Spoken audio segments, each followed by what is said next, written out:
All right, coffee time. Here we go. Why does it look like I'm wearing a muscle shirt? Should change the angle on that one. Can't really see the label there either. It is an Ethiopian natural coffee from Sump in St. Louis. I used to work at the Nashville location. Brag. Anyway, 18 grams. Gonna put them in the grinder. Get a little filter out of there. Any binging with Babish fans out there, you're welcome.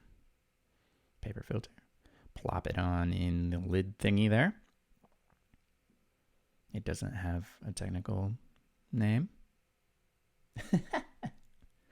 Ooh, get those beans nice and moist so that the chaff doesn't fly all over the grinder and get it all messy. It sounds weird, but it works really well. You just kind of get the tips of your fingers wet, and then you run them all in there. Works like a charm. Been doing it every day. Thanks, Noblesse Coffee, Adam, for that tip. Wet your filter. Always wet that filter. We're doing 185 degrees Fahrenheit. I used to use Celsius because it makes more sense, but then I came back to America. I call this the Danish method because I learned it in Denmark. Very original. From La Cabra Coffee. I actually competed with this recipe. Big brag. There we go. Plop that 18 grams in there. You want like a medium grind, like a medium fine-ish. I've done coarser before too. That works pretty well. You really just need more time if it's more coarse and less time if it's fine. Tear out your scale. Yep. We're gonna double the weight of the grounds with the water. So 18, that'd be 36. That's some quick math for you. Start that timer. Use your tiny spoon to stir it all up. My tiny spoon broke recently, so it's just a stick now. Very sad. I miss you, tiny spoon. See how there's no actual spoon part on it? A struggle. You wait till 30 seconds, and then we're going to pour to 121, which is going to be half of our final weight. Spinning it while I do it to wet all of those grounds. Get them going. And then we wait until it gets 55 seconds. Make sure you smell it. It's not going to smell like coffee, but it'll smell like something. Bean water. Make sure you're wearing a muscle shirt for this too, or a tank top, or a sleeveless.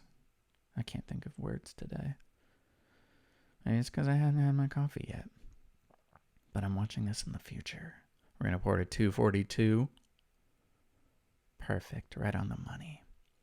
Stir it again. Really just get it agitated all around in there.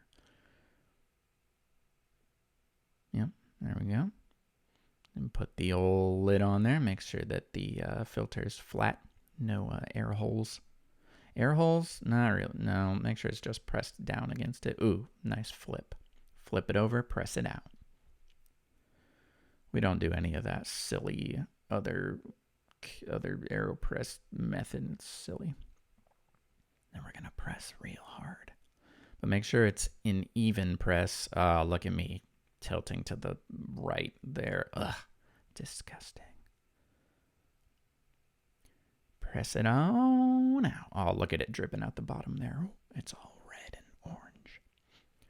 Light roast coffee doesn't come out black. It comes out red, more like an amber color. Like the mosquito in Jurassic Park.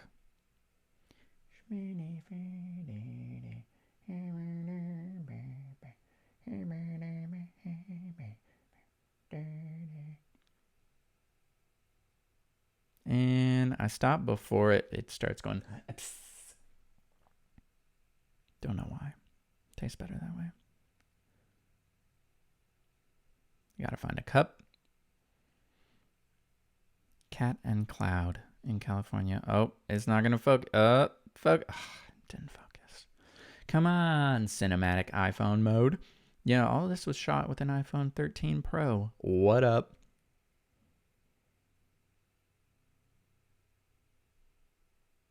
Mm. Yeah, make sure you preheat your cup too. Preheat everything that you can preheat because you don't want to shock that coffee with a cold cup. Mmm. Tastes good. And let your coffee cool a little bit too. Oh, right then I was making slurping sounds. We did it.